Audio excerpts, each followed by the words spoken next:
says January 17th. Haven't checked the time on this in a long time. Don't even know if that's accurate. It's the 17th. No, that's wrong time.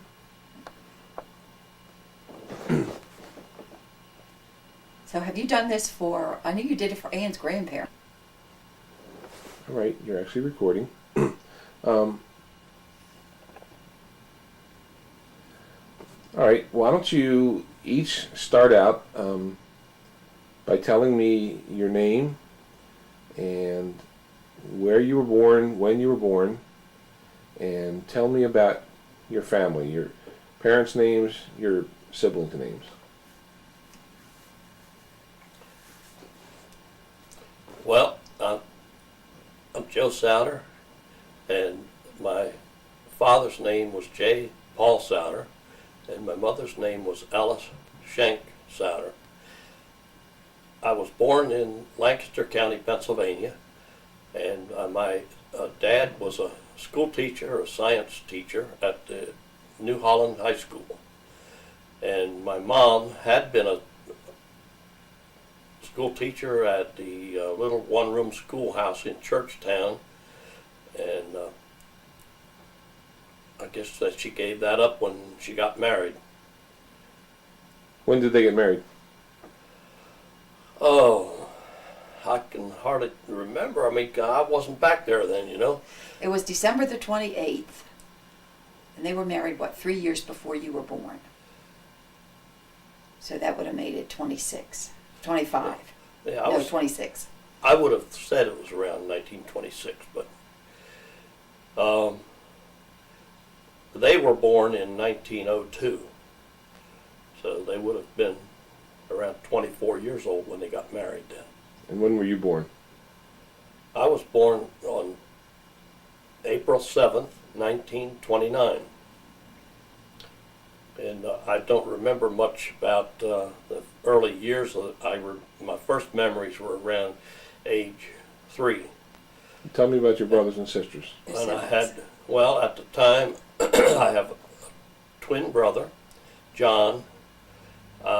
I was born first, and he was a couple minutes later. The doctor was not expecting another baby. And he came out and asked Dad what the little guy's name was, and Dad says, "You didn't tell me there was going to be another one." So anyway, when we were 2 years old, Mom and Dad had another child named William. And then we had a sister, Ann, who was born when I was 5 years old. And my wife thinks that Bill was 3 years younger than me. So I don't know, I always thought he was 2 years younger. But the earliest memories that I have were when we lived in the country outside of New Holland on a farm that was owned by the Knowles. And the Knowles, I don't know why they didn't live there anymore. We lived in their farmhouse, and Dad raised some sheep because I guess he wanted to raise them for food.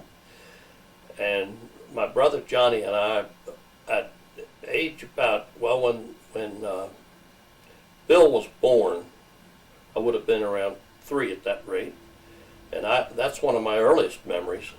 I remember the sheep, and I remember Bill, and I remember he had a hernia, and the doctor operated on Bill in the kitchen or in the dining room on the ironing board to repair the hernia that he had. And Mom was just surprised that I even remembered that. I remembered that. That's one of the early memories. And another thing we used to do with the sheep that were out there, they were in a little fenced-in area back behind the house, and we used to get in the sheep pen and, well, crawl up on the rail fence and watch these sheep running around in there.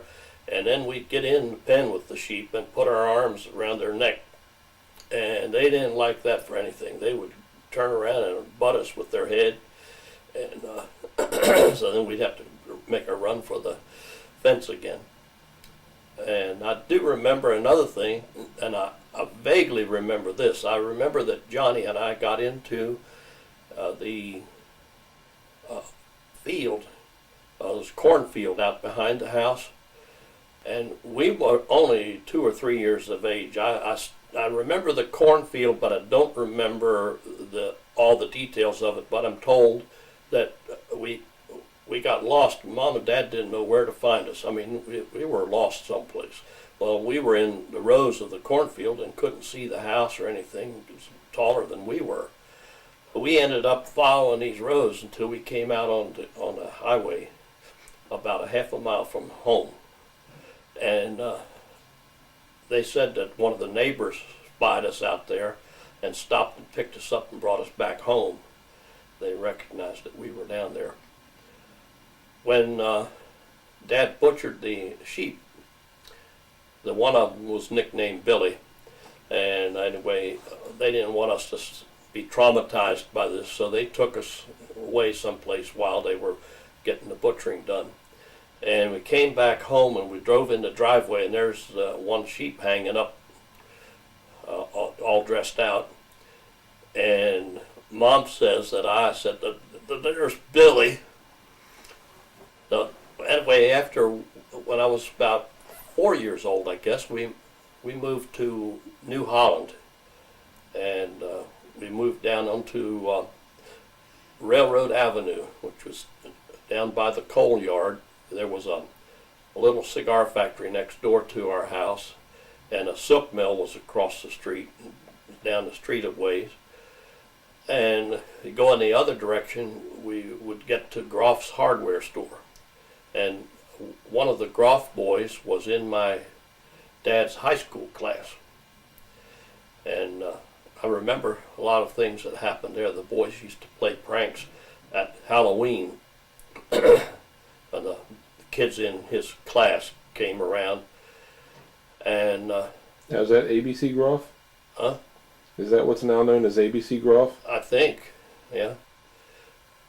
This guy would have been, if he was high school age, he would probably be in his 80s by now,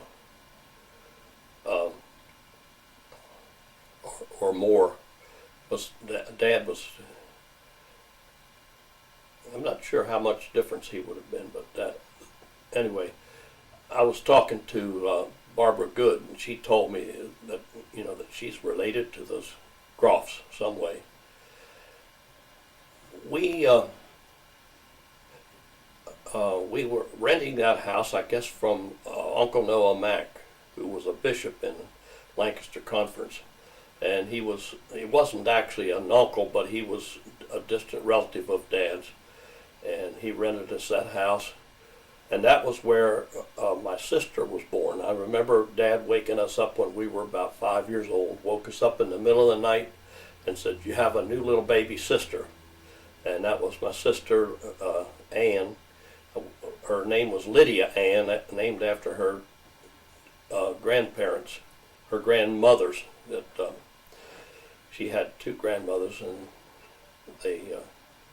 Lydia Stauffer Sauder was the step-grandmother, and Matilda Ann was Mom's mother, Matilda Ann Schenk.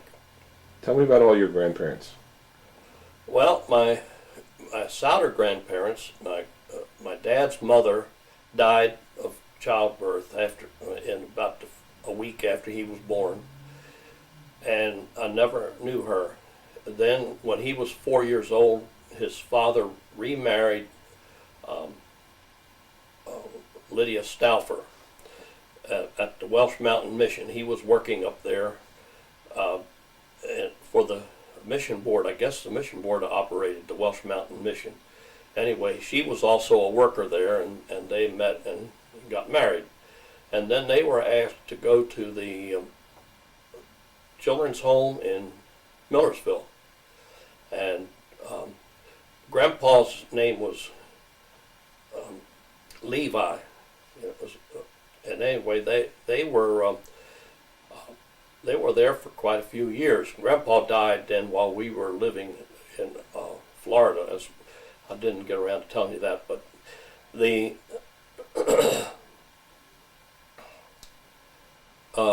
the other grandparents lived in Virginia, at Denby, Virginia, and that was Daniel and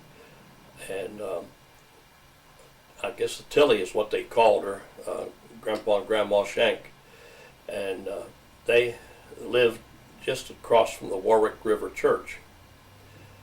And Grandpa had a lot of children. We had lots of uncles and aunts and cousins, and anyway,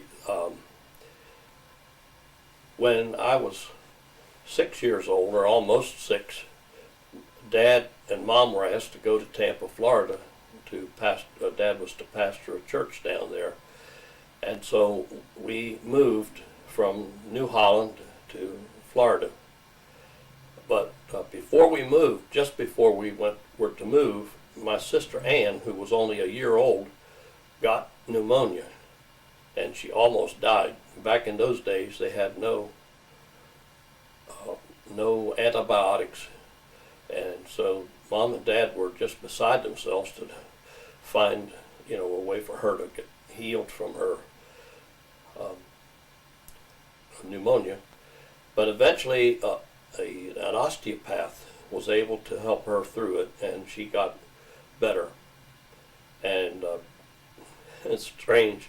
Dad was also a coach, or he was umping a baseball game at high school, and some kids, I don't know if he swung the bat and hit him on the arm or what, he broke his arm. And I remember as a little 5.5 years old, something like that, 6 years, that when they said Dad broke his arm, I could have picture in my mind an arm broken off, and I just thought my dad gonna not have an arm, and didn't realize just how simple a thing it was. They had to drive to Florida in a Model A Ford, pulling a luggage trailer with a broken arm. And then I think that's when I began to realize my gift as a prophet. And we were driving down the road in the Carolinas somewhere, or Virginia, and I said, Dad, we haven't had a flat tire yet. And just that quick, the tire went pow, plop, plop, plop, plop, plop, and then we had to pull over and jack the car up and take off the wheel and patch the inner tube and pump it back up by hand. Dad said, after this, you keep your mouth shut. But we had a wonderful life, and You had one more sibling to come. yes, that's after we were in Florida. Then after we lived in Florida, 10 years after we came along, then we got a new little brother, Donald, and he was sort of the tail end of he was the tail end of the family. The first I remembered that I knew anything, that Mom was expecting anything like that, was one day, and it didn't, they hadn't told us kids that Mom was going to have a baby, but some of the neighbor ladies had stopped in, and they were having a snack. They were sitting around talking, and here Mom had this bassinet that she was painting, giving it a coat of paint. And I remember one of the ladies telling her, well, you didn't tell me you were expecting. And so at any rate, we learned that we were going to get a little, in those days you didn't find out until after it was over with whether you had a brother or a sister, but anyway, we had a little brother. All right, Mom, why don't you tell me your name, when you were born, tell me about your sister, your parents, your grandparents. My name is Geneva Marie Dasher. I was born August 3rd, 1929, in Howard County, in the house next door to the place where I grew up. My mother was Ada Miller, and my father was Clyde Russell Dasher. He was from West Virginia and was born on August the 6th, 1904, I think. And Mom was born in Timberville, Virginia on June the 10th, 1910. They both moved to Howard County at a fairly young age. Their parents, Your mother was born June 11th, right? What did I say? 10.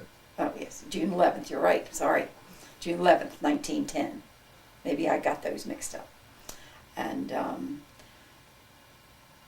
my father's mother died when he was about 6 years old. And his father, and he had two sisters, Myrtle and Nettie Mae. He moved to Maryland with them, and after they moved to Maryland, he met a lady here, Amanda Fink, and married for the second time, and they had one child. There were some other children, but none of them lived past childhood, so I didn't know any of those. Mother's family moved to Maryland when she was about 12 or 13 years old. Mother had a sister whom I never knew. She died the year before I was born. She had,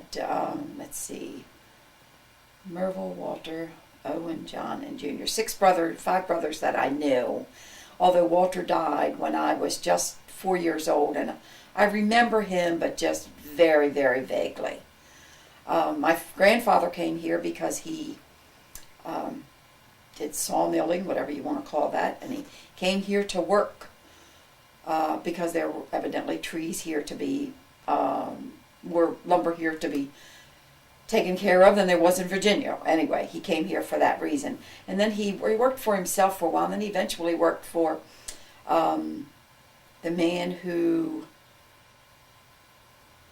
name was Joe Natwick, who after he logged for a while, and then after he quit logging, after they did all the trees on the property, they decided to sell it, and they named the area Dunlogan, and that's where it got its name. He was Dunlogan, so he looked for other areas to make some money, I guess. Unlike Joe, I've never moved around a lot. I was born in Howard County, and I'm still here. In fact, I lived in the house Mother and Daddy moved into after they were married until I got married. So I've never ventured too far from home.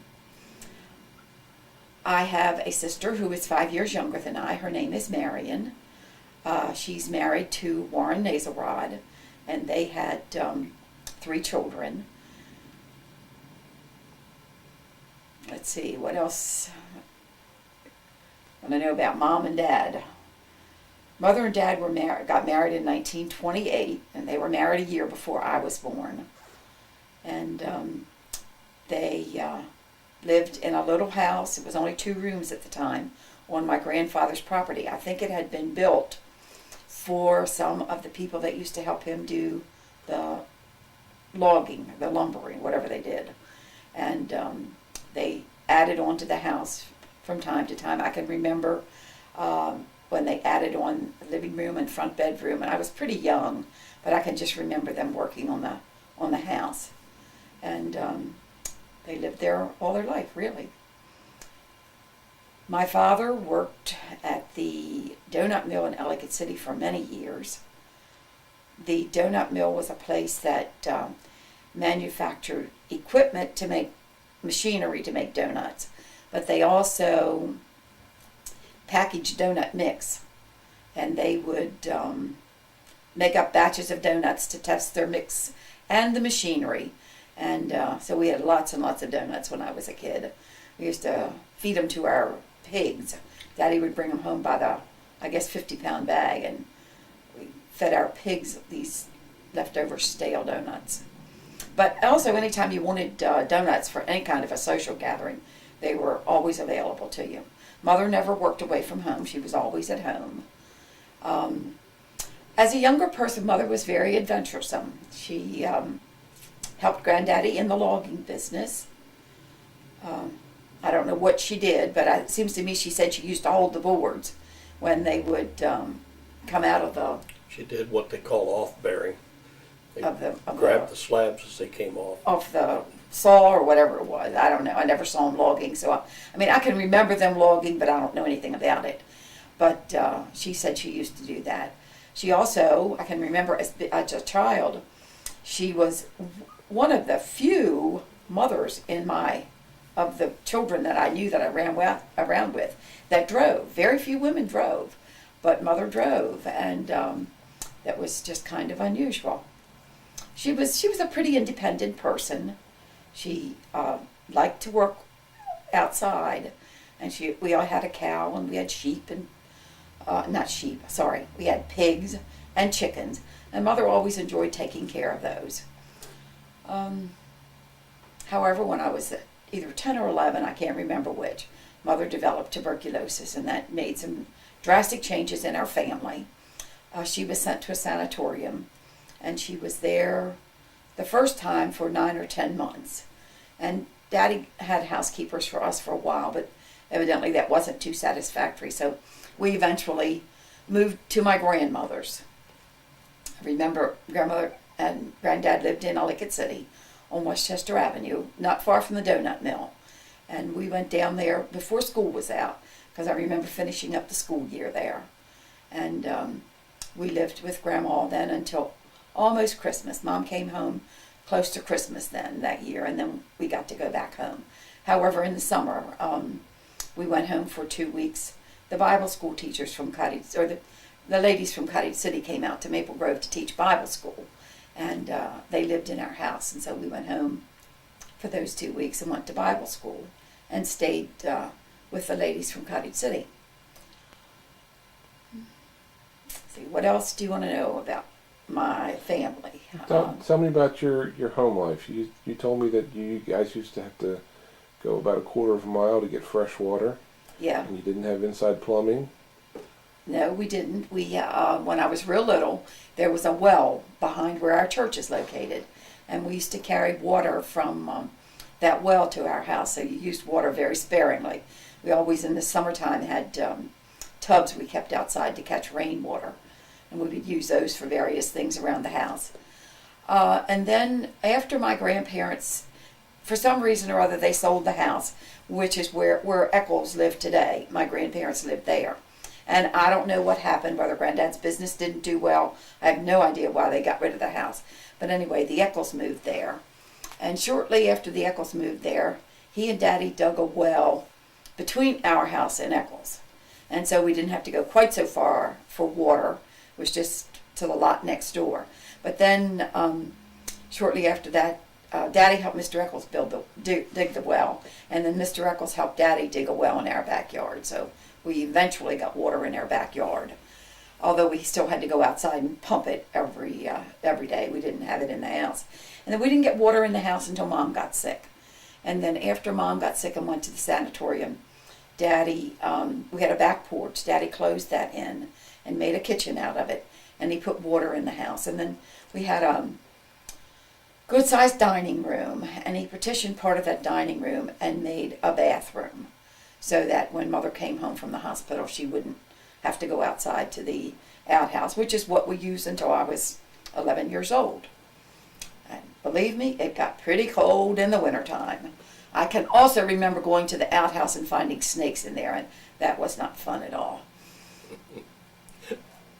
Daddy always had a big garden. It started at the back of the house and went all the way down to the stream, and I don't know how far that is, but it seemed awful big when I was a kid. And then we owned the land all the way down to the river. From the back of the house, back of where like Hoods and all live, we owned all that land down to the river. And he had a pig pen down there. That's where we kept our cow, and they had part of it fenced off for a chicken house, and we always had chickens. And then he had a huge potato patch. At least it seemed huge as a child. And we would have to plant potatoes every spring, and then you have to dig them up every fall, and then every winter you have to go to the basement and sprout the things, so they lasted all winter. But we're pretty self-sufficient as far as raising our food and having and canning and stuff. Canning, there was no freezing in those days. We always butchered. Every Thanksgiving was butchering, and usually Mr. Eccles and Daddy did the butchering together. And it seems to me some other neighbors may have come in and helped do butchering. And anyway, they did seem like a whole pile of hogs the day they did butchering, and we'd have to get that all cut up. And a lot of the meat we would fry and put in crocks and then layer it with fat. and the fat protected the meat. Then you would skim off the fat and take out the meat you wanted and use it. I don't remember much. I mean, I can remember doing the canning, but I don't remember too much about it. I guess canning was canning. We had lots of milk. We made butter, and we made lots of ice cream in the summertime. And Daddy was a very social person. He liked to have company, and it seemed like he was always inviting somebody in, and we'll make ice cream, and we had watermelons, and that's sometimes what we would use the water for. We'd buy ice. We had an ice man that came around because we didn't have electric refrigerators. We had just an ice box, and the ice man came a couple days a week. We would buy a chunk of ice and to make ice cream, and then we'd put some in these water tubs and cool our watermelons and things and stuff in that water.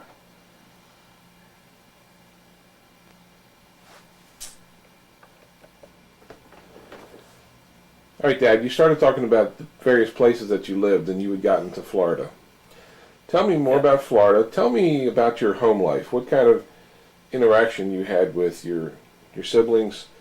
How did you feel about your parents? Tell me about the social structure, especially church activities and churches that you were a part of and communities. Okay, well, really I should go back a little bit and tell you a few things about when I was still a child up in New Holland. We had, well, because of our grandparents lived at Millersville, which wasn't that far away, just on the other side of Lancaster, we oftentimes would go over there to visit at the children's home.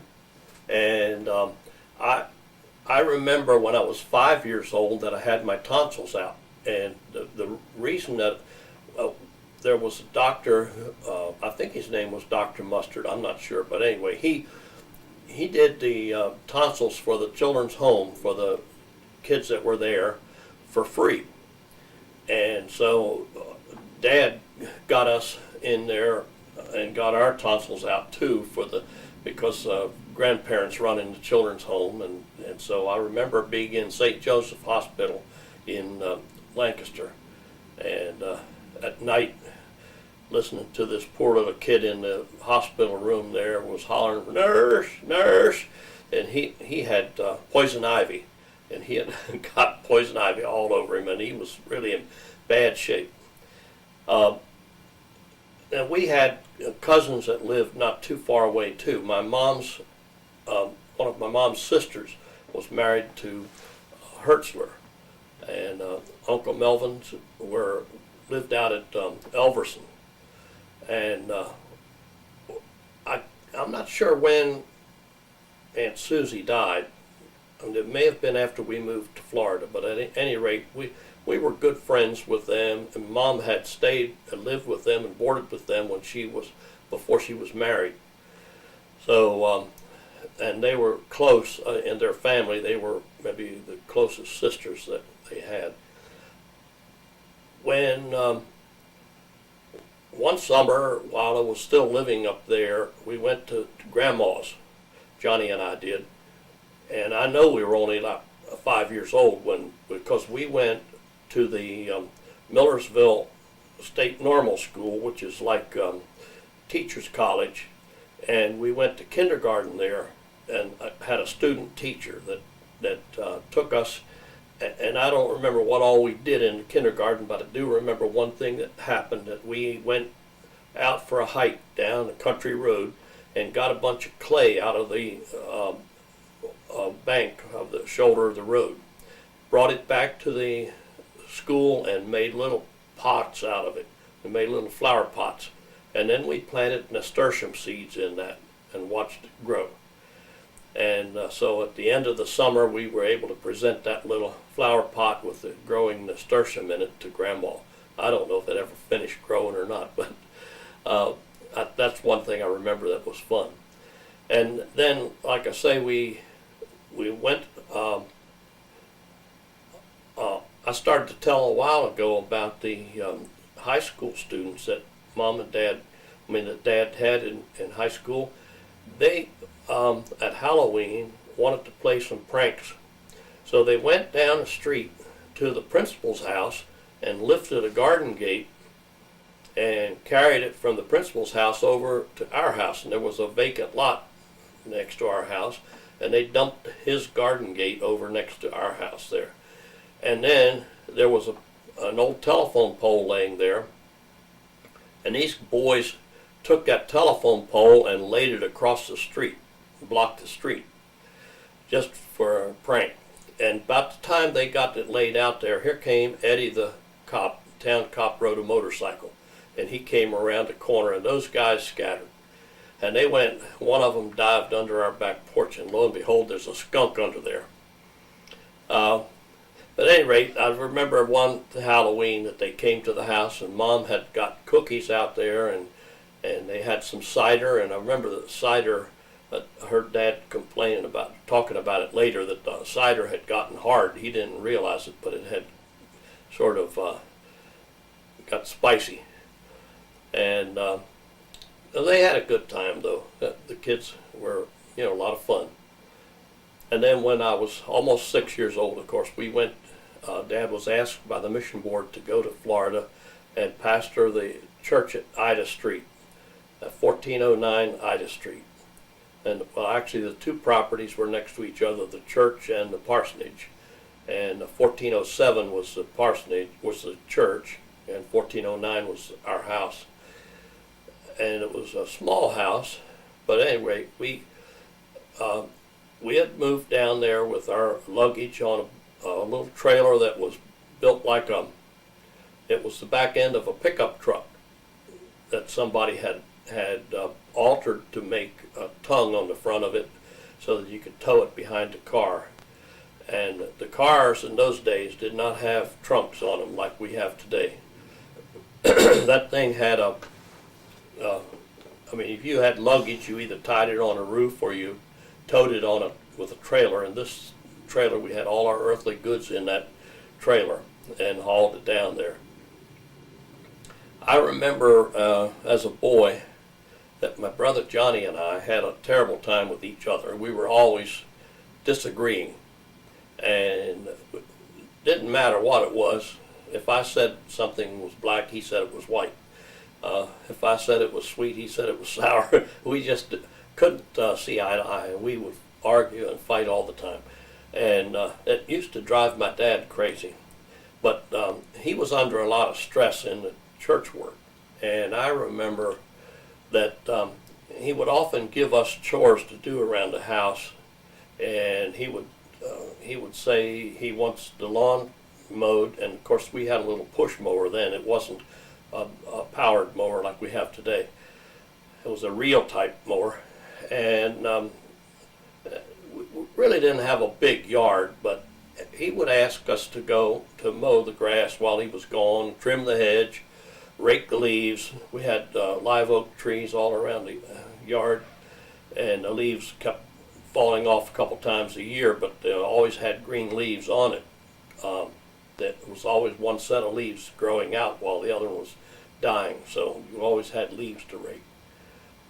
And Dad was under a lot of stress, so when he'd come home and he'd find that the work wasn't done, which it wasn't, if you let a couple of 9, 10, 11-year-old boys to themselves, they just don't do much work on their own. So he would get the fly swatter or the yardstick out, and we would line up on the bed, and he would swat our behinds. And of course we had our brother Bill, being younger, would lay in the middle, and the bread kind of sagged down, and Bill would scream and holler like mad, and Dad was missing him. He was hitting Johnny and me. But Bill laughed about it later. He said he just, by screaming and hollering, Dad felt guilty, and he would hit the other boys instead of Bill, and Bill wasn't really hurt. Well, he was pretty clever. We had a lot of neighbor kids that were interesting, and we had a neighbor man lived in back of our house. Was a very fascinating old guy. His name was Ed Allen, and he wrote. Dad says that he wrote these true detective stories or police detective stories. I can't prove it, but Dad had caught him reading one time, and he said, "Do you ever come across any of your own there?" And he said, "Who told you I wrote?" But he used to go down to the courthouse, and the police sometimes would bring him home because he was an alcoholic, and he'd come home rip-roaring drunk. And they lived in this little shack behind our house that did not have running water, and it didn't have indoor plumbing, and it was in the city. By code, they weren't supposed to live in there, but they did anyway. And he had a wife who had a mental problem and had spent time in a mental institution. And she would come over to our house with a jug and get fresh water for their cooking and drinking. And he would sit on a box out by the under a live oak tree out by the road, and he would chat with people that came by, and he played marbles with all the kids in the neighborhood, and he had a cigar box full of pretty marbles that he won from the kids there by playing marbles with them.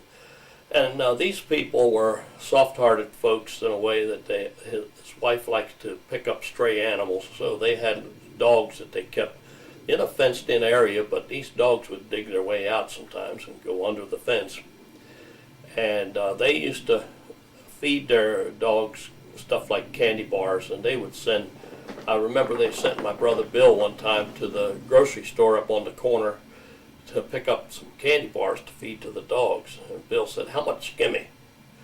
And he was always out to make a dime or a quarter or whatever. And old man Allen, he got all upset about that. But we weren't allowed to call him Old Man Allen, but everybody else in the neighborhood did. And he had a crutch. He was crippled, and he had a crutch, and he would aim like a gun. He'd aim it at you, and then one time he told me a story about somebody he knew that had put a rifle in the leg of the crutch, and he had it so that he could aim it and shoot with that crutch. And I often wondered if he was the person that he was talking about. But he had a little workshop in his house that he had some tools and stuff that he worked on. And I never did find out, of course, whether he did or not. We had one family lived nearby by the name of Whitehurst. And the Whitehursts had a couple boys, and one little guy's name was Donnie Whitehurst. And Donnie was a lot of fun. He was a scrappy little guy. And we had another boy that lived across the street from us, across the vacant lot on the next street over. And he was a bully. He was Edward McCaskill. And Edward he might have been the same age we were, maybe a year older, but he got in a fight with Donnie one day. And little Donnie beat him up, and he went running home hollering, "Ayo, ayo, Mama!" And he went over the fence in a hurry, and the little kid was laughing at him the whole way. But Edward came over one day and stole my brother Johnny's airplane. We used to build model airplanes, and we loved that. Got that tester's glue and put the little balsa sticks together and covered them with the rice paper and made little flying models. And I remember that Edward came over and stole Johnny's plane and was taking it home, and Johnny's crying his eyeballs out. And I said, "I'll go get him for you." And I was going to follow Edward back home and get that airplane back. Well, as I started out for him, Edward reached down in the ground and picked up a piece of a brick bat and threw it at me. It was just a small chunk, but it was enough that hit me in the cheek and dug a hole in my cheek. So that ended that. He took the plane on home, and his parents never made him bring it back or anything. It was really a mess. But we had a lot of fun with the kids playing in the neighborhood. But there was the street wasn't paved; it was a sandy street. We had this little dog by the name of Donna. Was a little like a border collie. She was actually looked like a miniature collie dog, and she actually would laugh to you, hey, snick, and and grin and yelp and carry on. She just felt like one of the family, and she was always laying under the car to keep cool in the summertime. She'd lay in the sand there, and she got run over a couple times. And I do remember one time that Donna got her legs broken, and somehow she happened to get both of her hind legs broken, one after the other, and they were in a splint. And in order to propel herself along, she would walk on her front feet, kick the hind legs up in the air, and walk on the front feet. And she had puppies a number of times, and we, back in those days, we sold the puppies on the street when they got 4 or 5 weeks old or whatever age. And I remember Dad selling them for $1 a piece. And they were cute little guys. Tell me about your family economics. Did you have odd jobs you did? Did you get an allowance? Was money tight? Money was tight. You talk about allowance. We didn't get an allowance. Now and then, Mom and Dad might have given us a nickel or something. When we went to school, we walked about 12 blocks to elementary school. And the only thing I remember getting money for, really, was that there was people that came by selling candy. Sometimes you could get candy for a penny candies, or oatmeal cookies they would sell for a penny. And if you could get a school lunch for a nickel or a dime, I forget what they did charge for that. But we had no money to spend much. Mom and Dad got an allowance of $35 a month from the mission board, and the rest of their house was provided, so we didn't have to pay rent. And Dad had the car already, but he did get money back for the fuel, for gasoline and oil. But and I don't know if they reimbursed him for the driving expense, but I know when the car wore out and he had to get a new one, that the people that were in charge of that said when he asked them for money for a new car, they said, well, you were going to have a car anyway, so we shouldn't have to pay for that. So that was it. They wouldn't pay him, wouldn't reimburse him for that. And they were very frugal managers of money back in those days, and it was, but Mom and Dad had to really skimp. We had a lot of trips to the bakery and got day-old bread for a penny a loaf. We would go to the farmer's market, and Dad would, actually what happened there, Dad would talk to the farmers at the end of the day out of their leftover vegetables, because the next day they wouldn't be any good anyway. They would be stale, they'd be starting to spoil in that heat. So he would take our trailer over there and collect bulk vegetables from these guys. Sometimes it would be a bunch of bell peppers. Sometimes it would be a trailer load of cabbages or corn, or whatever they happened to be raising at the time. And we would bring it back home, and we would take it to the church in Ybor City, which was the Spanish mission that Dad superintended. And it would give the food to the aliens that were there. This was a time when they got the aliens that didn't have residence. I mean, well, they were residents there, but they didn't have citizenship papers. So the money was tight. The government cut off their pension checks because they couldn't afford it. So these people didn't have any income. They were maybe often living in just one room in an apartment house. And so Dad would tell them to bring their paper sacks, and they would come bring their grocery bags, and he would fill it up with the vegetables. They would get potatoes and rutabagas and corn, cabbage, peppers, whatever he happened to have. And I've got some pictures I can show you of them distributing some of that stuff from back in those days. That was probably back in about 1937 or 38, somewhere in that time frame. Mom, why don't you tell me more about growing up? What do you remember about Marion? Did you guys interact very much? What friends did you have in the neighborhood? And what did you do? Marion was 5 years younger than I was. And so it took us a while to be on the same wavelength. I was just, there was just too much difference in our ages. We were interested in different things at different times. We did play together some, but I can remember playing school with her and things like that. The only other kids in the neighborhood were the Eccles. There were 5 girls in the Eccles family. And they lived right next door after my grandparents moved away, and we had them for playmates. So I was really glad when they moved into the neighborhood because there weren't any other kids there. And actually there weren't any other houses there for a long, long time. Just our house in Eccles, and then down old Annapolis Road where Molly lives, there were 2 houses that I can remember over there.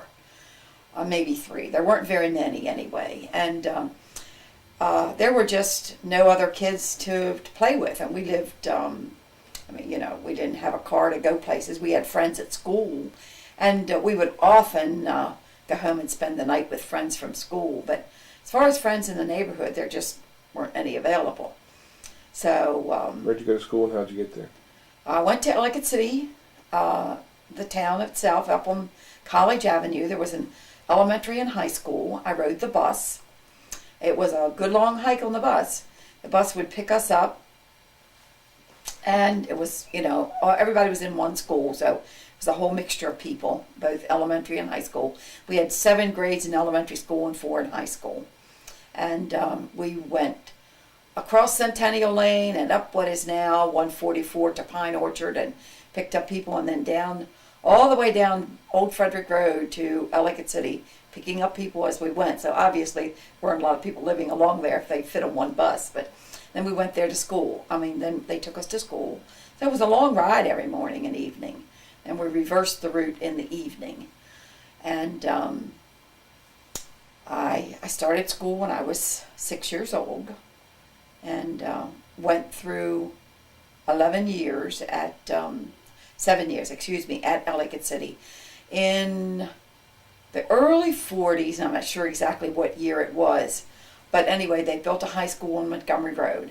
So when I graduated from elementary school, then I went to the high school that was on Montgomery Road for 4 years. So I only had 11 years of school, so I don't know very much. No kindergarten, it was not even heard of. But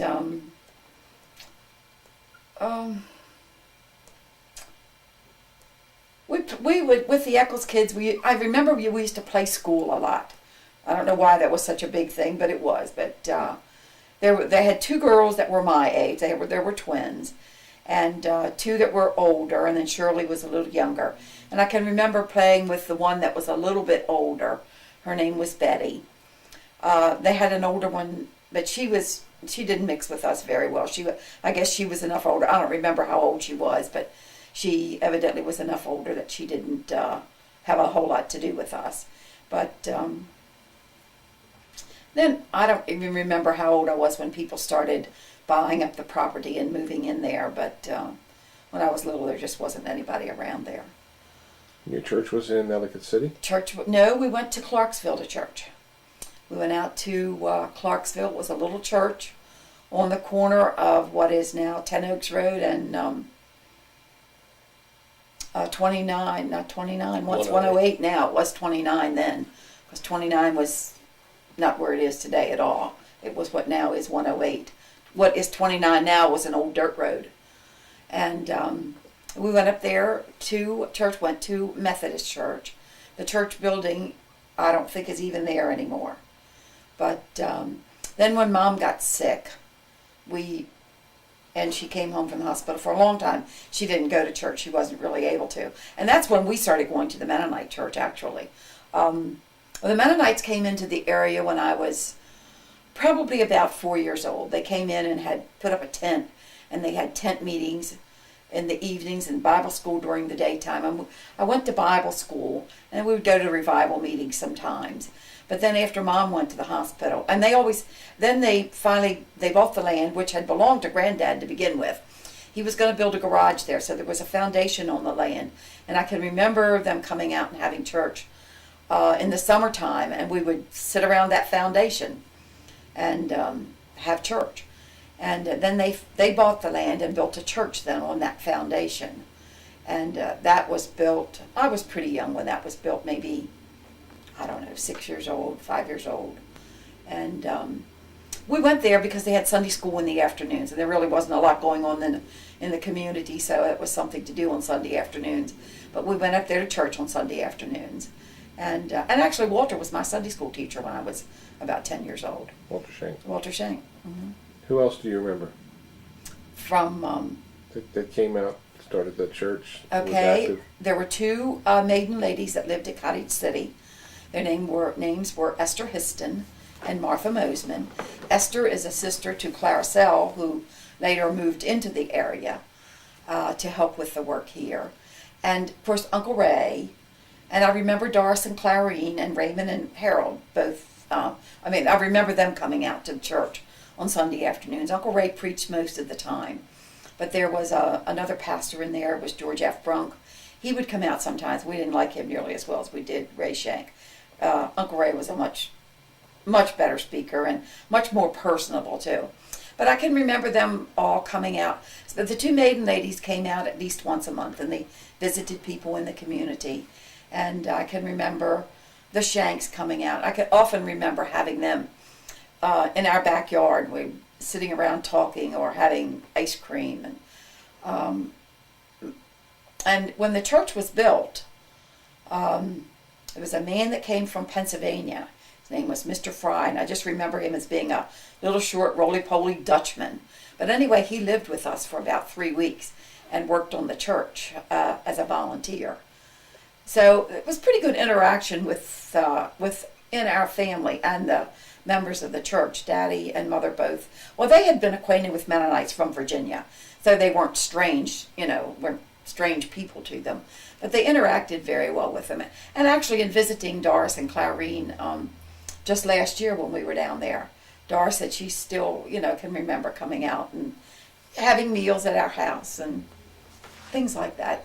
So I remember, and then Anne and her sister Mary, and there were people there by the name of Brunk, some of the Brunks that live in there. And then there was another family of Brunks. I guess it was George F's family. I remember, what are their names? Nelson and Perry, and there was another one. And then Frank Brunk and Emily Brunk, and they all belonged to those couple families of Brunks that lived in Cottage City. And they would come out on Sunday afternoons. They'd come out just to attend church, but also some of them taught Sunday school classes. And so, as far as Anne goes, she was coming out there to teach Sunday school before she and Walter were ever married. So, and they're the ones I remember most coming out there, the Shanks and the Brunks. They're probably, there were Burkholders that used to come out. Burkholders? Oh, yeah. Yeah. It would have been Burkholder. Marion Burkholders used to come out there. And, back in those days, people really didn't have a lot of recreation. Just wasn't a lot around here. If we wanted to go to the movies, which was, believe me, very rare indeed, it was Catonsville. That was the closest theater to us. And of course, Mennonites didn't do things like that. So they didn't have any trouble getting carloads of people to come out here to teach Sunday school on Sunday afternoon or just come out. It was something to do. I think they did it on their dates, actually. And I can remember a fair amount of people, coming out from time to time. And then when I was in high school, probably a junior, the Sells moved into the area with the idea of helping out with the church. And they started having Sunday school. It changed from afternoons to Sunday mornings. And we went to church there most of the time because, you could walk, and by that time, by the time I was in high school, there were gang of us girls that always went to church there on Sunday morning. We went there rather than the Methodist church because actually Mom went back to the hospital, and I don't remember what year she went back, but it seems to me she came home just in time for my high school graduation, which would have been in 1946. So she must have gone to the hospital in 45 because she spent almost a year there the second time she was back. And we pretty much took care of the house ourselves by that time because Marion and I are old enough. Well, I was in high school and Marion was 5 years younger, so I don't remember anybody living with us then. Grandma came to live with us at some point, and I don't remember at what point. I guess it was during grandma? my Grandma Miller, Mom's mother.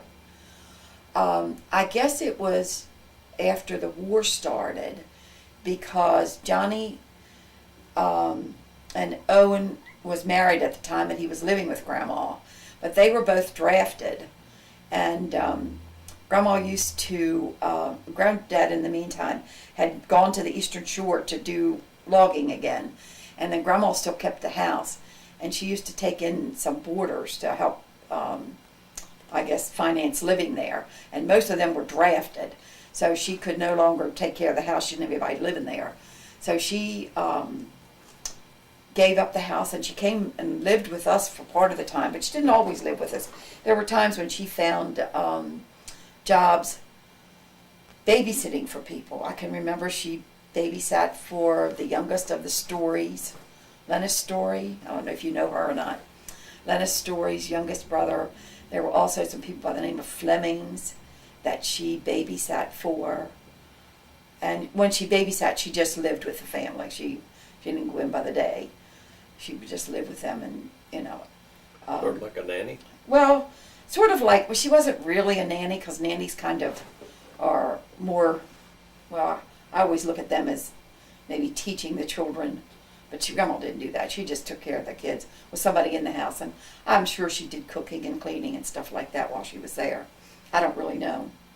Actually, she was staying with somebody when she had her stroke. She wasn't living with Mom at the time. It was after we were married, but she was living with a lady who lived over on Old Montgomery Road, and I don't know why she'd gone to live with her, but evidently she had been sick, and Grandma had gone over there to help her after she got home from the hospital, because it wasn't a permanent thing. And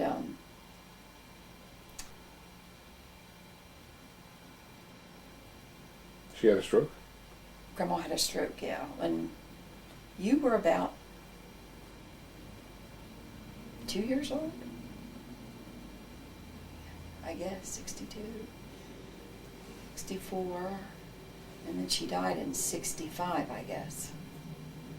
But yeah, she had a stroke. I remember her just barely. Do you? I remember Mama with a yellow blanket over her lap in a wheelchair sitting in the dining room right next to the china cabinet. Okay. So, Well, eventually she went in the nursing home then, yeah, didn't but she, for a little she while? fell and broke her hip. That's why she went to Yeah. the nursing home. Okay. Well, where was Granddaddy during this time? He lived on the Eastern Shore. So when they moved away from next door, they separated?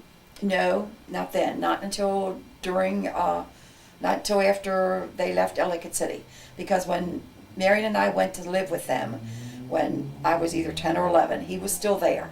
He didn't leave until shortly before, I guess, the war started. And he went down there and did some lumbering. And I don't know, I mean, Mom never really talked a lot about it, and so I don't really know what happened.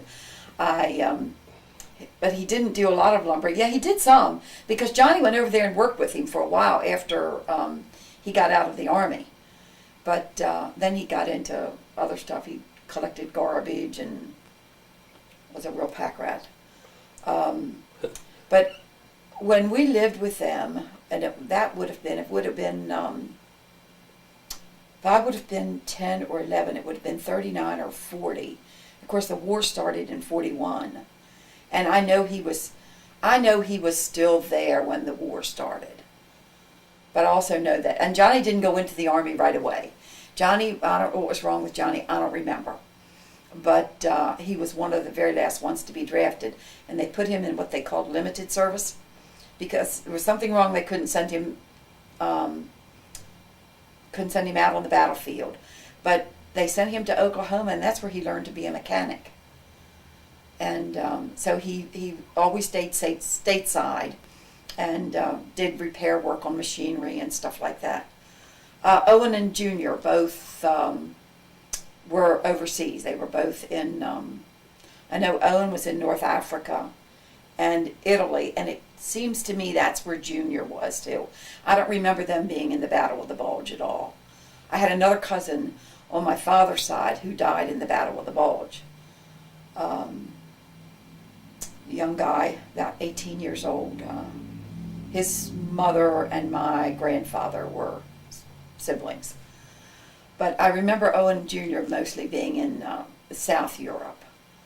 But then it was after, and in the meantime, Owen's marriage broke up. And so Grandma didn't have anybody living at home that they could afford to keep the house. So they got rid of the house, and I guess that's when he moved away, as best I remember anyway. And she did what else she could to make a living and then live with us when she didn't have anything else to do. But as a youngster, after Mom went to the hospital, we had housekeepers for a little while.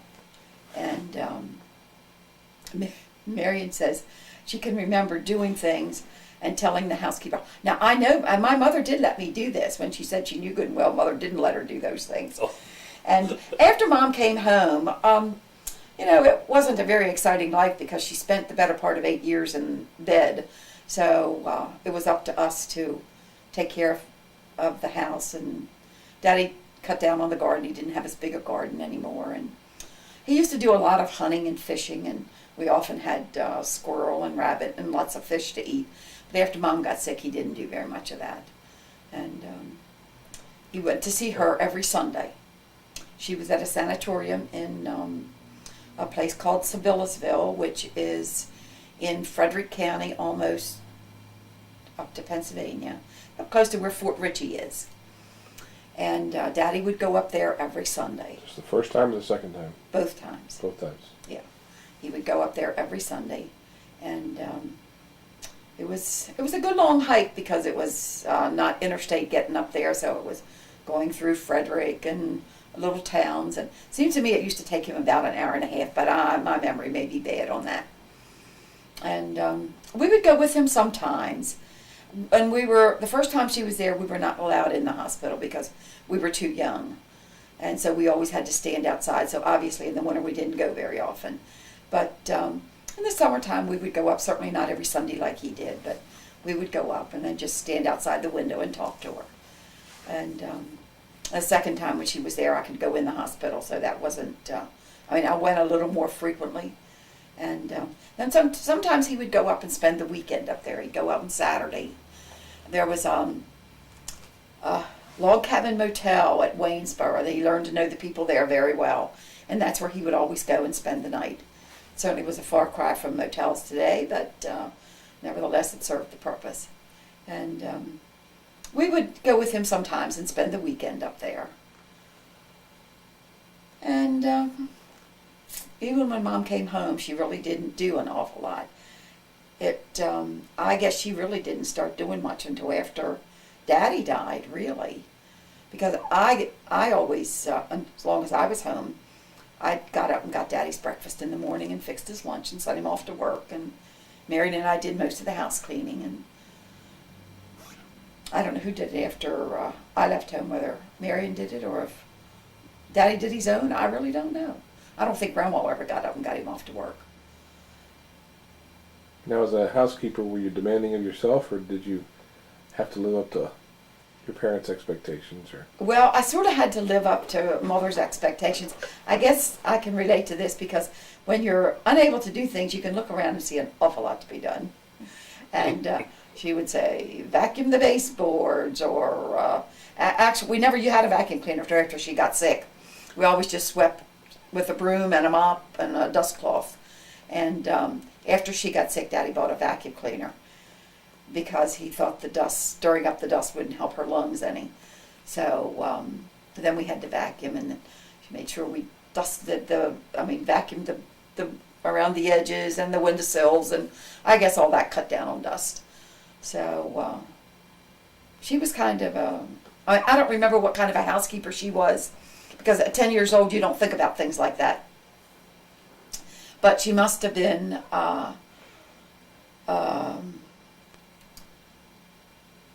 must have liked things pretty neat, because she sort of exacted that from us. Because I can remember her telling us that when we would be cleaning. I spent more time in the house than Marion did. She spent a lot of time outside with Daddy, taking care of the yard and helping in the garden and all. So, I don't know if that's, I guess that sort of molded the way I do things, I guess. I don't know. Dad, you found out something fairly recently from Dora Taylor about your baptism. Tell me about that, and then tell me about World War II. What do you remember about World War II and how that changed life, and what the feelings you had during the war were? Okay. Well, the I'll go get a drink. the thing that I Right, Mom, I need you to probably sit up a little more if you can. You kind of. Scoot it down? There you go. All right. That's good. All right. It's actually better light too. That's good. Maybe the sun is shifting.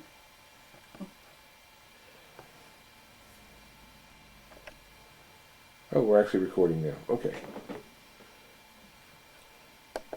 Dad, you were going to tell me Yeah. about your baptism and what Dora Taylor told Well, you? yeah, I could tell you about my baptism. I could also tell you stories from my childhood that would fit in there before the baptism part, but I'll give that part first, and then maybe double back and tell you some of the things that happened.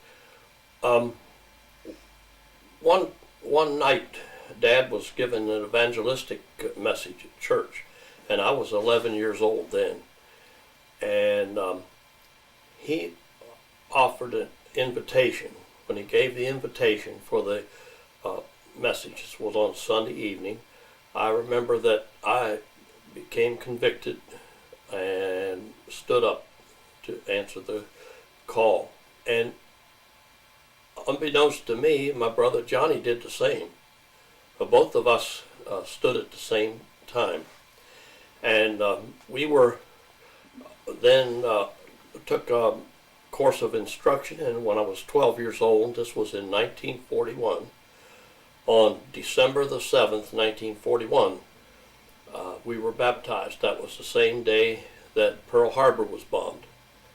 And I didn't realize it. I forgot totally what date I was baptized. But I do remember Dad sitting out in front of the church with the bishop, and they were talking in the afternoon, and the trucks were running up and down the street talking about the, with the loudspeakers announcing that Pearl Harbor had gotten bombed. And I remember that it made me feel terribly uneasy, and Dad and the bishop, they didn't really seem to get too disturbed by it, but I don't know whether that was just trying to keep us kids from getting upset or not. But I totally forgot about that until just a year or so ago. I was talking to Dora Taylor, who was one of the sister workers at the church in Ybor City at that time. And she was one of my early Sunday school teachers and Bible school teachers. And Dora always kept a journal of everything that went on, kept notes on all sorts of stuff, saved all kinds of goodies from back in those days. And she had, and she said, "You know what day you were baptized?" I said, "No, I don't remember that." I said, "That's one thing, I can't remember the date." And then she told me that it was December the 7th, 1941. And then it all came back to me as to why. But the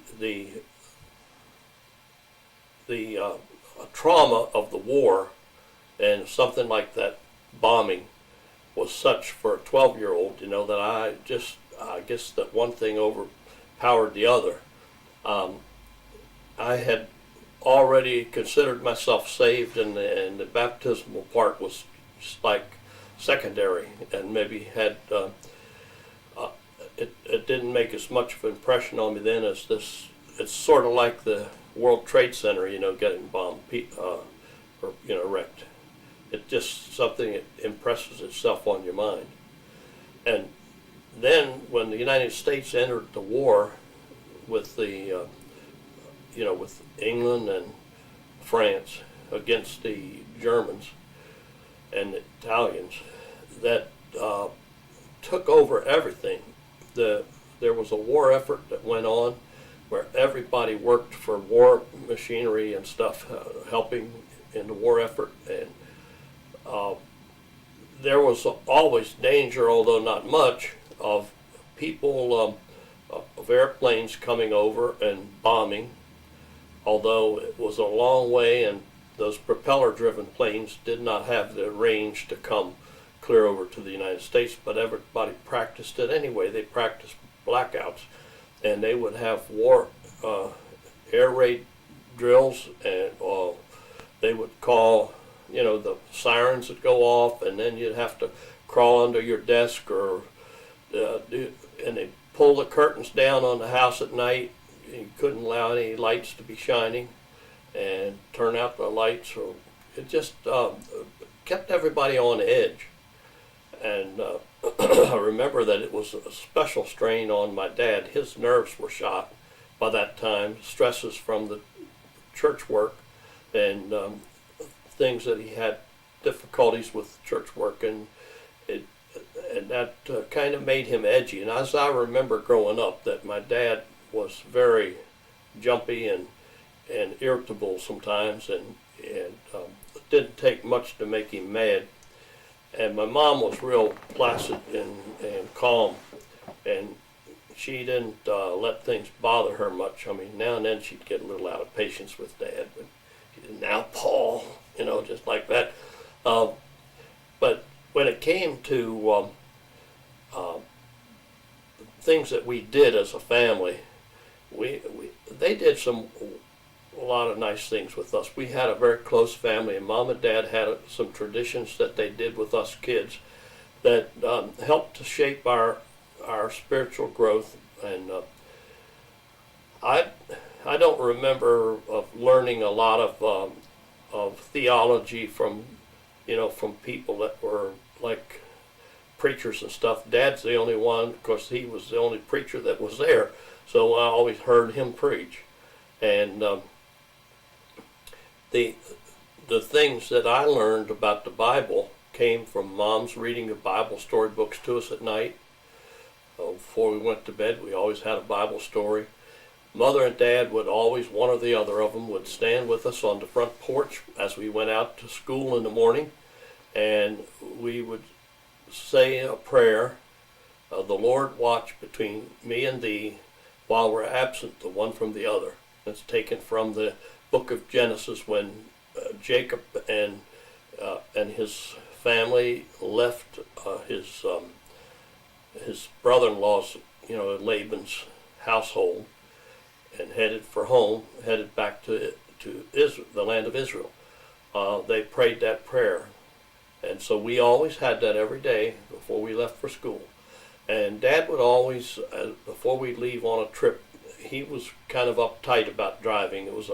And probably it was more stressful in some ways driving then than it is now, even though the highways are much more crowded, and you travel at much higher speeds. We would only drive maybe 45 miles an hour pulling that trailer as we traveled back and forth between Pennsylvania and Maryland and Virginia and Florida. But Dad would just chug along at 45 miles an hour, and there was always the possibility of flat tires. You had blowouts all the time. The roads were not in very good shape. A 2-lane road was all we had between Pennsylvania and Florida. They had no 4-lane highways, and the roads in Georgia were not in very good shape. They almost always saw chain gangs, which were prisoners that were forced to get out and work on the road, and they were working out there on the road all the time with picks and shovels, trying to patch the roads. And there were a lot of out-of-work people in those days who were hired by the state too, I think, to repair roads just to give them work. what they called the WPA, Works Progress Administration, I think it was called. And that was something that Franklin D. Roosevelt started during World War II or during the Depression to give people work and let them have something to do, because there were a lot of people that lost their jobs. How long did it take you to travel from Pennsylvania to Florida? It really didn't take more than 2 or 3 days. I remember we would stop someplace at the tourist cabins on the way down once or twice, but it didn't take too much longer than it does today. But you just, it was steady driving at 45 miles an hour, and it was roughly 1,000 miles from Lancaster area to Tampa. What's a tourist cabin? Tourist cabin was just a little room about as big as this one that had a bed in it, and sometimes they'd open up a cot for you. And back in the days, this was before the days of motels and hotels. Hotels were in the big cities, but you didn't have anything out along the highway, and so some people started building these little cabins.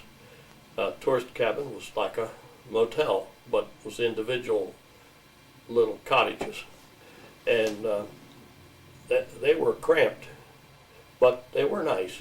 I remember we stayed in one in Georgia one time that had brand new knotty pine paneling just like this, and it really smelled really nice. It was pretty, but they had a lot of pine down there, and knotty pine was a cheap stuff in those days. Today it's not so cheap, but then it was cheap.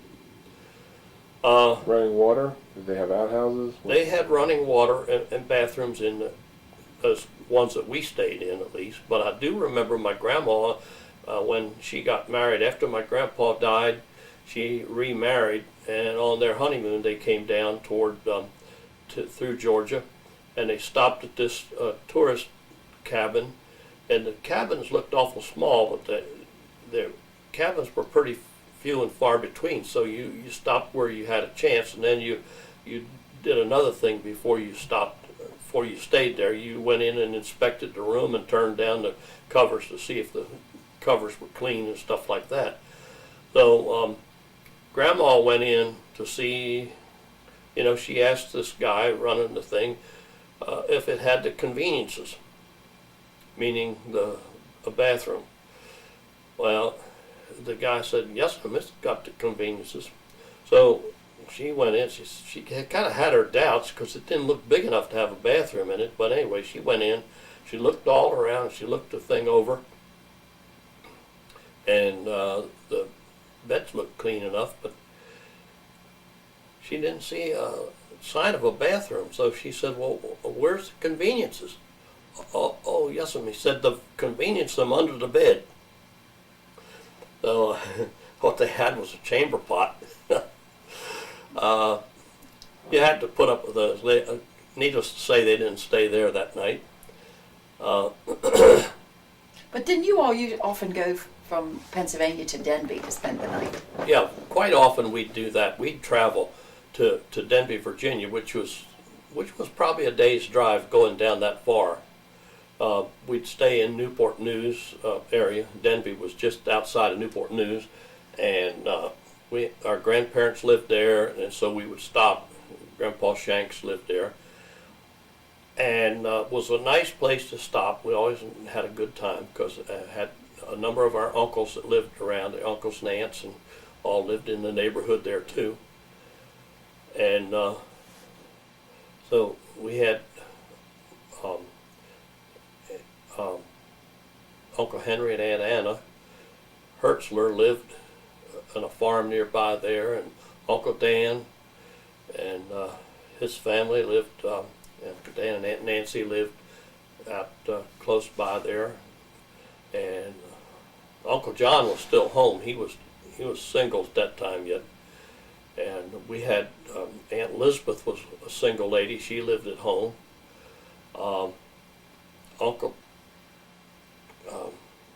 Uncle Amos, I guess, lived at home too. He had never married yet.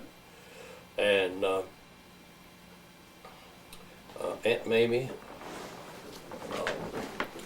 and Uncle Joe Longacre. They lived out there along the river. We really enjoyed having, visiting with them.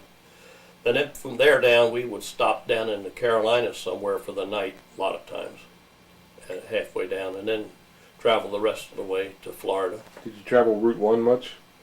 Route 1 and Route 17. They were sort of run parallel with each other. I think 17 was probably the scenic route, and Route 1 was the main route going south, north and south. And it was a two-lane road, and shoulders of the roads were not in the best of shape a lot of times. Sometimes you didn't have rest stops, so if you kids had to use the bathroom, what we'd have to do is pull over when you see a little piece of woods or something there, pull over and you go back in the woods to go to the bathroom. And my dad, being the scrounger that he was, and he was very frugal with stuff, and since we didn't have much money, we would see a berry patch or something along the road, see huckleberries or blackberries, or we'd see what do you call those things that you make pies out of them? Right. Elderberries? Blueberries. Elderberry bushes. We often would stop and pick those things and take them along for whatever. And I remember as a child, and after we get to Florida, there's a lot of pine woods down there. There weren't very many people living there, and a lot of those areas that the Rockefellers and other people had bought thousands and thousands of acres of land, and then they would just rent out the farms. There would be like ranches that you could travel for 20 miles and wouldn't see a house. And they raised watermelons in the fields after they had cut the timber. They'd cut down a lot of pine trees there, and then they'd turn the pigs out in there. Pigs would eat up what the watermelons that rotted. After they went through and picked the ripe ones, they'd ship them off to market, and then the pigs would run loose in there. So you'd see these old razorback hogs running around, and you'd see cattle oftentimes in there.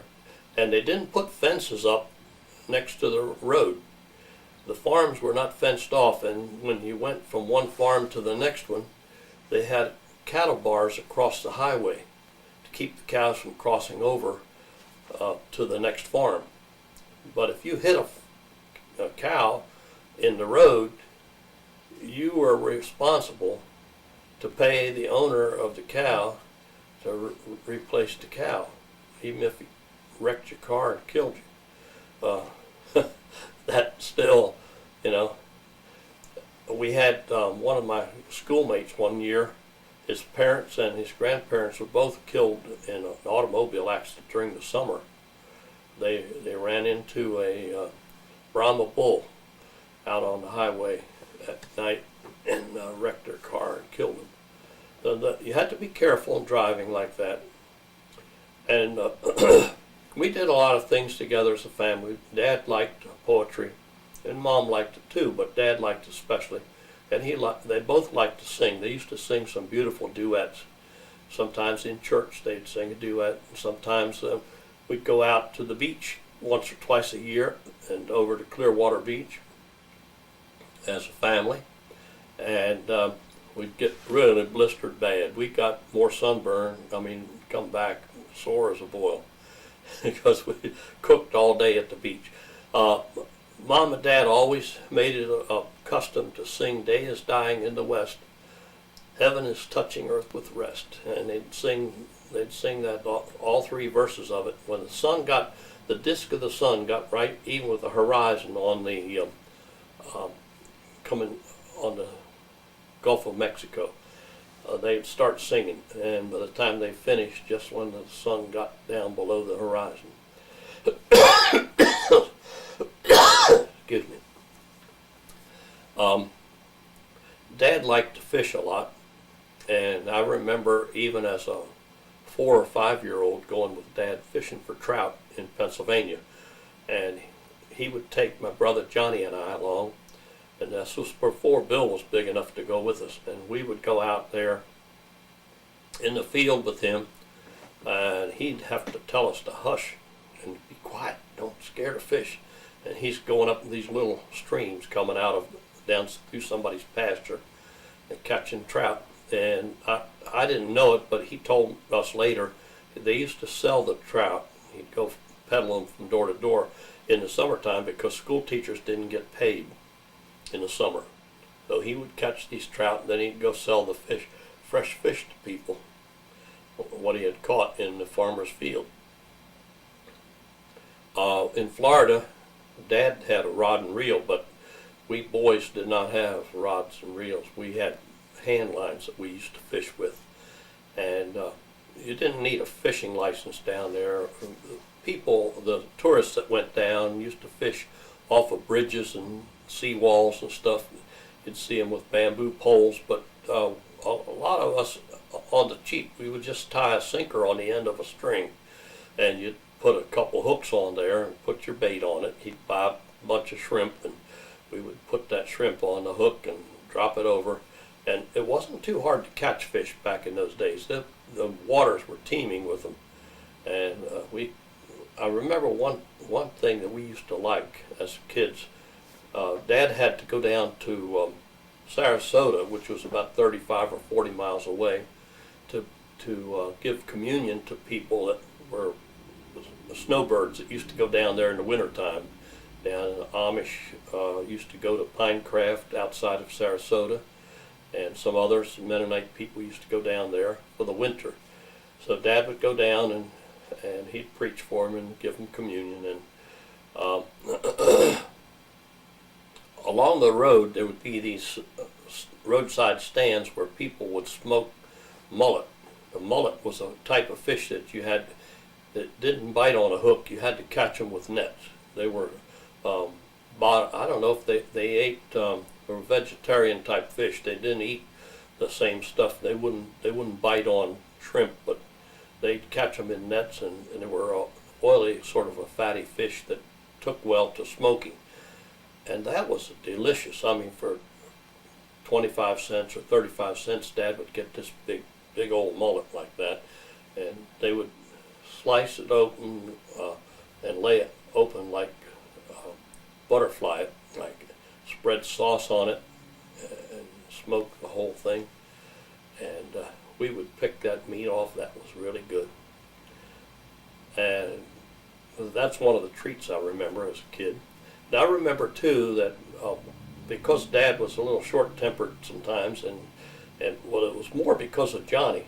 My brother Johnny and I didn't really get along. We always were scrapping over stuff, and it was unpleasant. It was very unpleasant to me to be fighting all the time with him. So I opted to stay home with Mom a lot more than Johnny did. And Johnny'd go fishing with Dad, and I would stay home with Mom and help her bake cakes and stuff in the kitchen. Mom was a terrific cook. She used to bake the most luscious pies and cakes, and it was really yummy.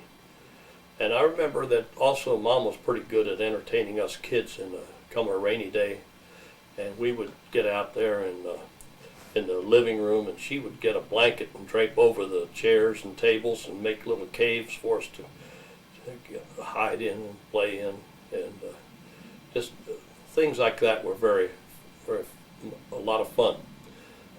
Dad was a science teacher, of course, as I said before, and he was interested in nature, and Mom and Dad both used to instilled in us a love of nature.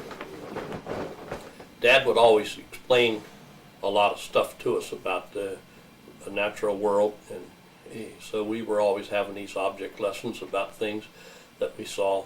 And I remember one time we had by the front door toward evening, there was this toad hopped out of the garden, and he was stationed there by the front door. So Dad said, let's leave him in the house and see what he'll do. He looks like he wants to go in the house. So we opened the door, and Dad said that they eat bugs, their old tongue just flies out and they grab the bugs. So we opened the door, and sure enough, the toad hopped in the house. So we let him in there overnight. And the next morning when Mom went out to the kitchen, which was in the back of the house, here this toad sitting there by the back door waiting to go outside. So Mom let him out. And the next night, here he was back at the front door again. ready to come in the house, and he'd spend the night in the house, and in the morning he'd go back out the back door. And that went on for a while. I'm not sure how long it kept up, but one day he didn't show up at the back door. And they got nervous and wondered and worried about this toad.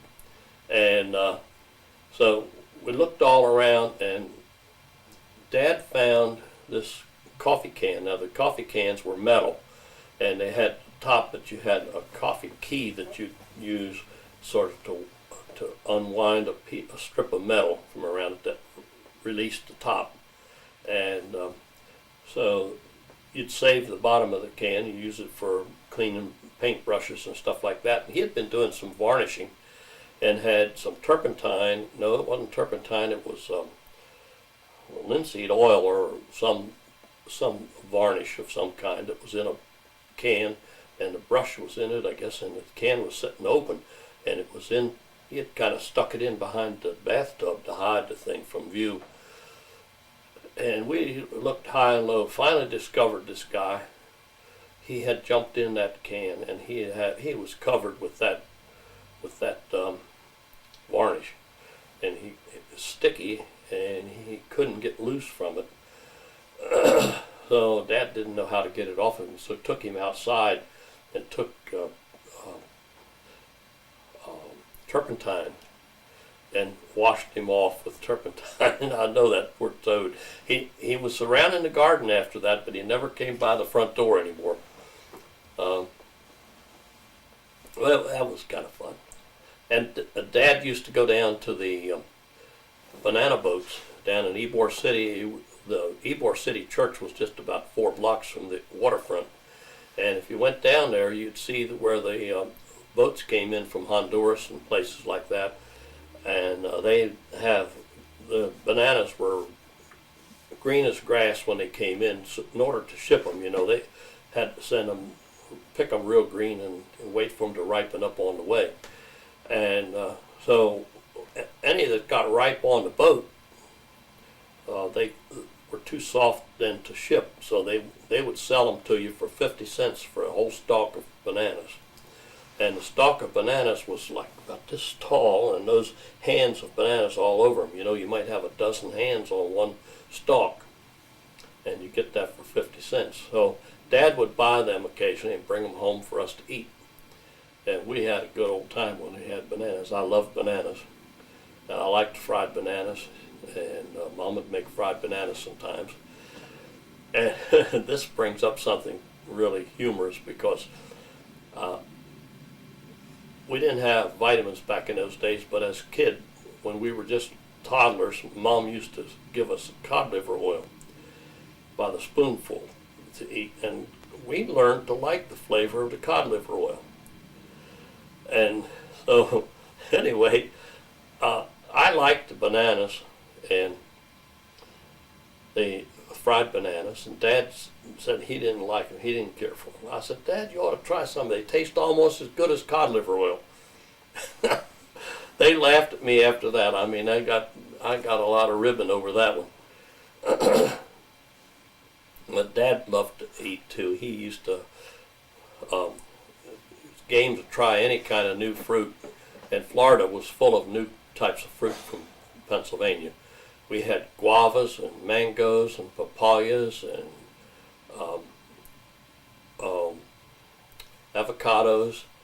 And I remember one time, and a dime was a lot of money, and Dad told me, he said, I'll give you a dime if you eat some of this avocado. He had an avocado there, and we didn't want to taste it, and that wasn't for us. So I said, okay, I'll try some. So I ate a piece of avocado, and it's kind of flat tasting, but they used to put French dressing on it, and salt and pepper, and it tasted pretty good.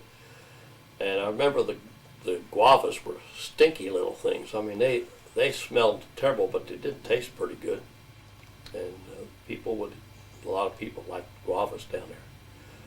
So we had plenty to eat by way of fruit and stuff. We raised some papayas. We had a couple of papaya trees that grew in our garden.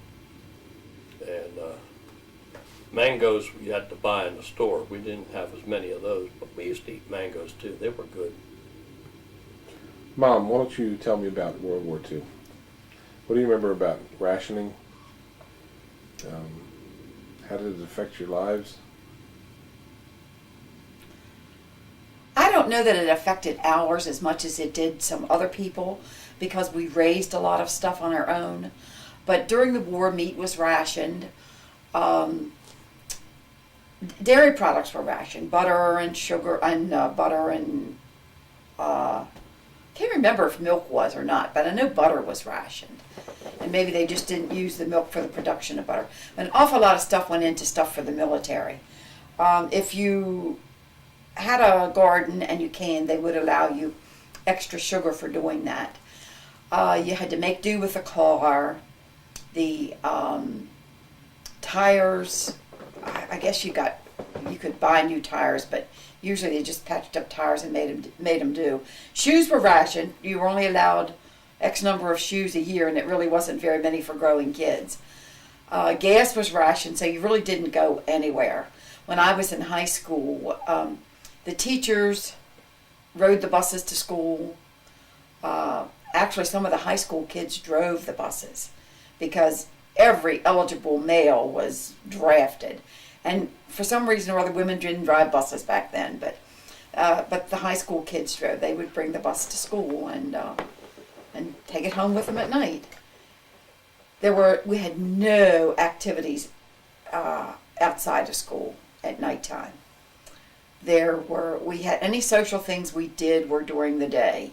We'd have dances and we'd have teas and entertainment. We'd have operettas and things at school, but it was always done during the day. You were never expected to go out at night and do those. Well, you couldn't.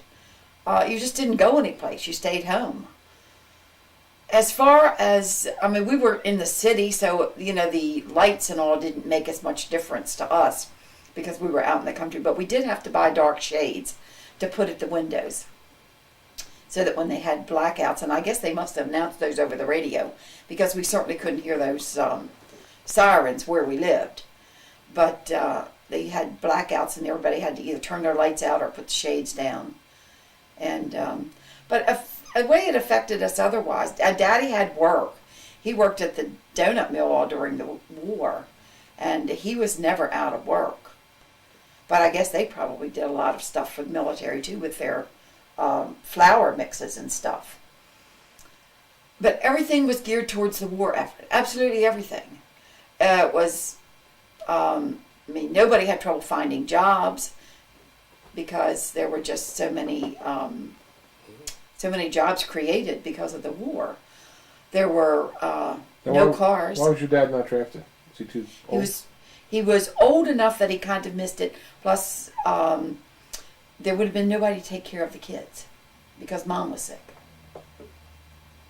But I think he was a little bit too old for the war.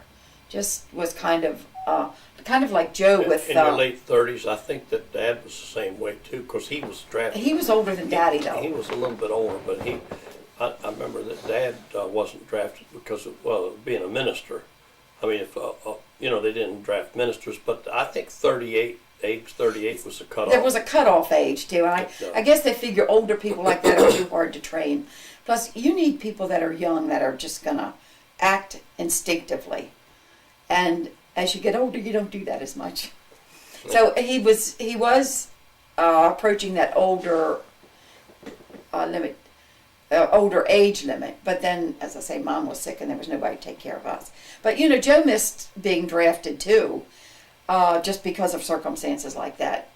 Because Johnny served 1W, Don served 1W. A lot of people his age served, but we were married, and they weren't taking married people. And then after they started taking married people, we had Carol, and they weren't taking men with children. So he always missed having served. He always missed serving 1W. But I guess those were the reasons Daddy wasn't drafted. Now your mom and dad ended up changing churches because of gas rationing. Yes, they started going into Ellicott City. But for a long time, Mom didn't go anyway because she was just confined to how she was in bed most of the time. And then we started, after she started going some, we started going into Ellicott City to Emory instead of to Clarksville because it was closer. And people did have, gas to do a few things like that, go to church and grocery shop and stuff like that, but you were very careful how you used your gas. There were also no new cars. You just made do. Did the folks from Cottage City keep coming out during the war? Or had a church started by that time? The church hadn't been built by then, no. Well, the church had been built, but they were not doing, it was after the war when the Sells moved here, and they started having morning church. I guess they did because I don't remember them not coming out for church. But they probably, and I don't remember too much about that, but they probably didn't have as many people come, and they probably had filled cars when they did come. Yeah, carpooled a lot, probably. I remember we did a lot of that too, carpooling with people when you wanted to go someplace. I just know we didn't go places. We just stayed home. You went to school and you went to church, and that was it. Guess we used to go to my grandfather's farm. Well, he died in 1942, so he wasn't. No, this is My father's father. Yeah. Granddaddy Dasher. My granddaddy Dasher, yeah. And I guess we used to go over there occasionally. Where was his farm? They lived over close to Lake Elkhorn, what is now Lake Elkhorn. Lake Elkhorn actually was my Uncle Morris's property. And it was along Oakland Mills Road. Was it a lake then? It's in the neighborhood of the Hunan Manor, just before you get to those two little strip malls down there. I presume that there was a small lake there. I don't remember. But then my grandfather's farm faced on Burger Road, but it joined Uncle Morris's at the back. They came in there together and they bought a huge piece of property in there. And you could walk from one farm to the other out in the back. Were there other Dashers over there? There were a few other Dashers, but those were the only two from that family that came. So there was another family that came in, and he was a cousin. I don't remember exactly how he was related. There's some of them that still live around here, really. Actually, the one lives down Greenville. I guess Bob died. But I think he has a couple daughters that live around here. Was Dasher Green named after your family? Yes, or it another was. family? Dasher Green was named after the Dasher family because that is on the property where where Lake Elkhorn was. And they bought all that property when Columbia was buying a property for there. And I think also there's one development called Dasher Glen, if I remember correctly, where George had his house. They bought that piece of property. Well, it was all joined together. It was all one piece of property at one time. Just was, I don't remember the layout of it. I know when we went from Uncle Morris's to Granddad's, we would go back of Uncle Morris's and then make a left and go to Granddad's and came into the back of his property. And they lived pretty primitively. They didn't have even electricity when I was little. We always had electricity. We didn't have plumbing, but we had electricity.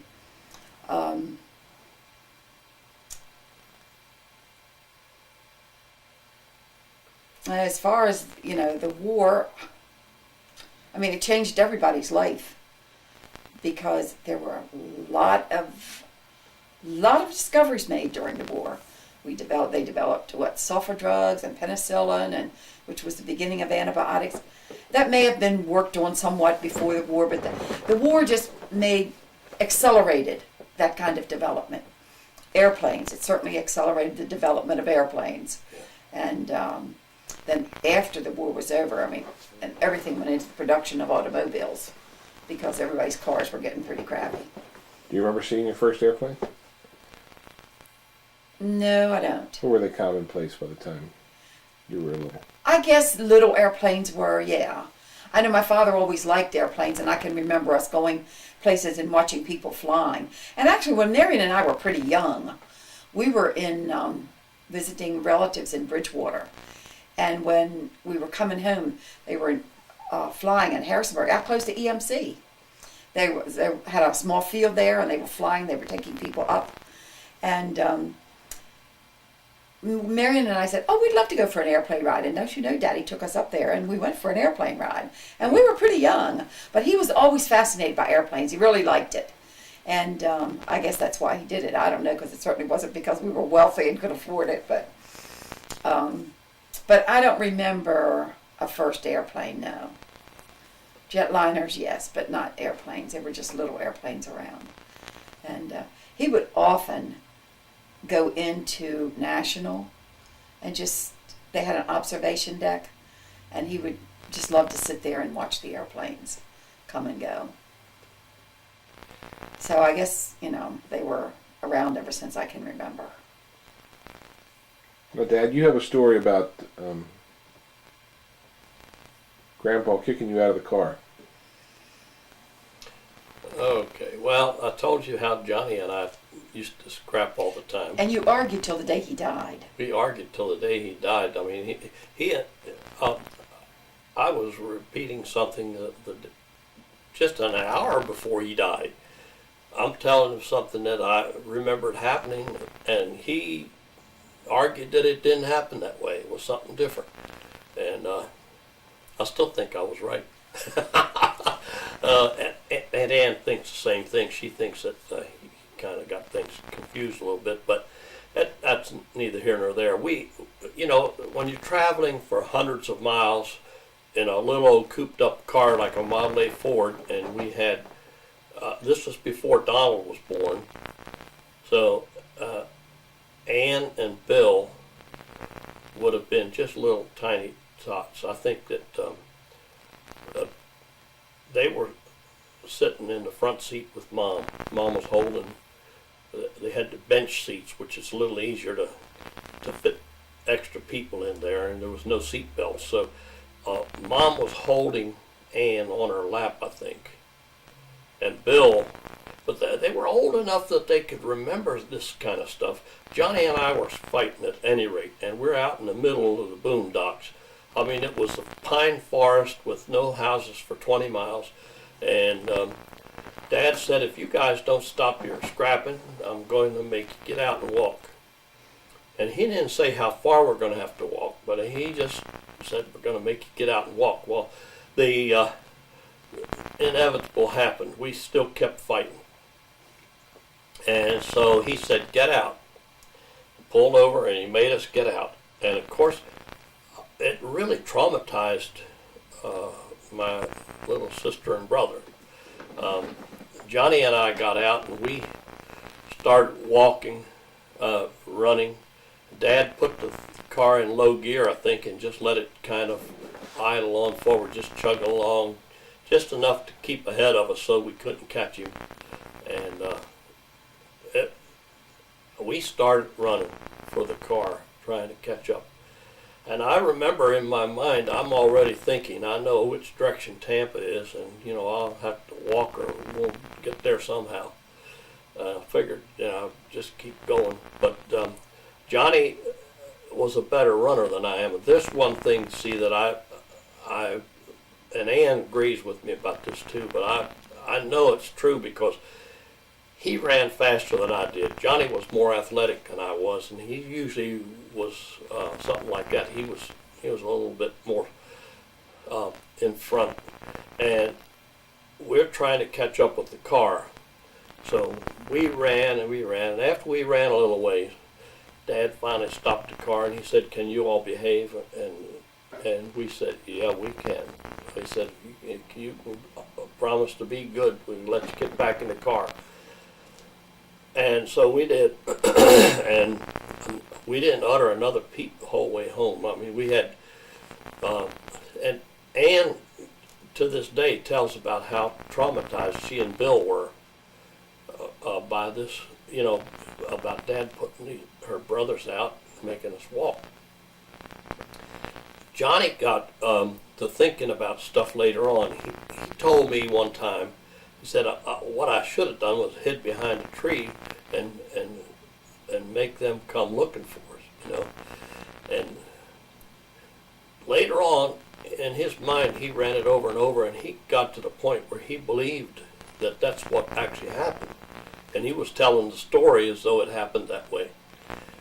And I'm sure it's not true because he ran faster than I did, and I know I never hid behind any tree. We were trying to get back to the car, and he and I both ran together to get to the car and got in it. And at any rate, I'll never do that to any kids. But I heard of another man that goes to Jerry's church that he told a similar story about his dad doing the same thing to him. So I guess that it wasn't a unique experience. Some other people have had that happen to them as well. Tell me the story about the hobo that came around. Well, that back in those days, there weren't, when people were out of work, and hobos often came around to eat. They'd knock on the door. They'd come to the back door, and they'd want a bite, asking for food. A lot of them would ask if you had any work they could do. Yeah. Well, this particular guy didn't ask about work. He just wanted to know if he could have something to eat. And Mom says, "Sure, come on in." So she invited him into the kitchen and had the kitchen table there, and she was going to make him a sandwich. She was busy working something, had her back turned to him, and back in those days, margarine, because of the laws that the butter people insisted on, you were not allowed to sell margarine colored yellow. It had to be white. It looked like lard. And you had a little packet of yellow coloring. If you wanted to add that to it, you had to do it. But in order to comply with the law, you had to mix it in yourself. So she had this bowl of margarine, and she had mixed the yellow food coloring with it and had stirred it up, and it's sitting there. And she got him a plate, and she's busy getting the sandwich ready for him. And he said, "Ma'am," said, this pudding's a bit rich for me. Mind if I don't eat it?" He had thought it was vanilla pudding, and he had taken a bowl full of that butter or margarine and was eating it. But he really enjoyed the sandwich. Mom made him a sandwich and gave him something to drink, and he enjoyed that. My dad, being the scientific-minded person he was, got a refrigerator that worked off of natural gas. It didn't work on electricity like these others do, and it had a little gas flame that evaporated the refrigerant in it, and then it condensed on its own, and when it condensed again and went from a vapor back to a liquid, then it would take the heat out of the things and cool the refrigerator. We really liked that. And he also built a solar water heater. He had one built. Hired people to come in there and built this on the roof. And they built this long black box and put black copper tubing back and forth in there, and had an 80-gallon water tank up on the roof, and had built a box around that, and it had ground up cork for insulation around it, and the cold water would go into that loop around in that box, and had a glass top on it, and the sun would heat that water just scalding hot. We didn't have to pay for a water heater ever after. I mean, it just heated that water, and it would come out of the faucet steaming hot. And he said it was over 140 degree temperature in the water. You had to be careful you didn't burn yourself with it. It was that hot. And we never had a shortage of hot water. And I remember the weather down there was strange too. In the rainy season in Florida, it wasn't quite like in Pennsylvania, but when you had rain, the storms would come for the little bunchy clouds that would come floating across, and it might be raining on your side of the street, and across the street there was no rain. And it would pour down rain just for 5-10 minutes, and then it would stop. And this would happen often in the summertime. And then the steam would come up off of the plants. It was that humid. And the water, the soil was very sandy, and the water would only sink in maybe a quarter or a half an inch, and underneath it's still dry. It was really strange. And I remember it when it during the rainy season too. We had our church was built in a bottom, sort of like used to be a landfill there, and it was a low-lying area, and there was no storm drains. So sometimes when there was really a lot of rain, the water would fill up in there, and you'd get. I remember one time that they had to get a rowboat to get to the front door of the church. The water was a couple feet deep, and it didn't come up into our house. Our house set a little higher than the church did, and the road was lower and all. But I remember the neighbor boys, some of them out there playing, swimming in that water. It was muddy. Oh, it was filthy, dirty water. I guess you didn't have basements either. We didn't have basements. No, you couldn't have a basement. So they had them set up on posts and with a crawl space underneath the house. And one time, well, it was during Bible school time in the summer, and we're having a Bible school program, and because it had rained and all that water was underneath the church like that, and people had to walk around to get into the church. You could come in the back door. The frogs came out, and the frogs, there were so many frogs because of the rain that they chirped so loud that they're singing. All these frogs are singing out there, and you couldn't even hear the speakers in the church. They were so noisy. It was really a pain.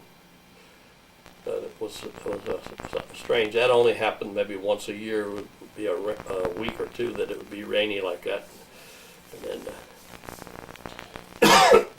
Didn't you have some German U-boats pay some visits during the war? German U-boats were all up and down the East Coast, but also in the Gulf of Mexico.